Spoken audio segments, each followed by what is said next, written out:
Hello दोस्तों, आप सभी का स्वागत है हमारे YouTube channel money mode pro पर, जहां आपको रोज नई नई बैंकिंग और फाइनेंशियल जानकारी उपलब्ध करवाई जाती है। यदि आपकी पत्नी हाउसवाइफ है तो आप पत्नी के नाम पर निवेश करके डबल मुनाफा कमा सकते हैं और टैक्स से भी बच सकते हैं। टैक्स बचाने के लिए करदाता अक्सर नए नए तरीके खोजते हैं, कई जगह निवेश करते हैं, लेकिन पत्नी के नाम पर किया गया ये जुगाड़ आपके काम आ सकता है। इसके लिए आपको करना क्या पड़ेगा, एफडी में निवेश करना होगा। हाउसवाइफ के नाम पर यदि पति एफडी में निवेश की शुरुआत करते हैं तो उन्हें दो फायदे मिलेंगे। पहला, ज्यादा मुनाफा और दूसरा, टैक्स सेविंग। चलिए जानते हैं कैसे बचेगा टैक्स। मान लेते हैं एफडी के माध्यम से मिलने वाले ब्याज से आपकी सालाना 40,000 की कमाई होती है।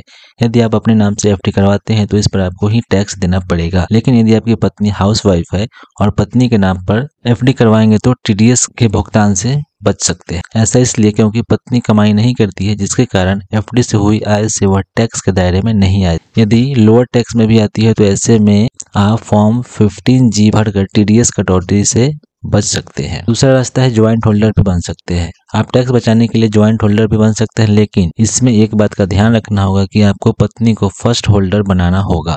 अब बात करते हैं फॉर्म 15G क्या। जब व्यक्ति की आय कर योग सीमा से कम होती है और उसकी आयु 60 साल से कम है तो ऐसे में टीडीएस की कटौती से बचने के लिए करदाताओं को फॉर्म 15G भरना होता है। यह एक डिक्लेरेशन फॉर्म है। यदि आप कर के दायरे में नहीं आते हैं तो इस फॉर्म को भरने के बाद बैंक द्वारा टीडीएस नहीं काटा जाएगा। यदि व्यक्ति की उम्र 60 साल से ज्यादा है तो ऐसे में उन्हें फॉर्म 15H भरना पड़ेगा। इससे सीनियर सिटीजन एफडी पर लगने वाले टीडीएस से बच सकते हैं। ऐसे लोग जिनकी कर योग आय 0 है, केवल वे ही इस फॉर्म को भर सकते हैं। एफडी के अलावा यदि बॉन्ड्स, लोन, एडवांस और डिबेंचर के जरिए प्राप्त होने वाले ब्याज के जरिए आय कमाते हैं तो 5,000 रुपए से ज्यादा है तो ऐसे में आपको फॉर्म 15H भरना पड़ेगा और अपने टैक्स को बचा सकते हैं। इस तरीके से आप अपने के नाम पर एफडी और बहुत सारी चीजें इन्वेस्ट करके आप टैक्स से बच सकते हैं। तो दोस्तों, वीडियो कैसी लगी जरूर बताइएगा। बस वीडियो में इतना ही, फिर मिलते हैं ऐसे ही धमाकेदार वीडियो में। तब तक के लिए चैनल सब्सक्राइब करें, वीडियो को लाइक करें, शेयर करें। Thank you.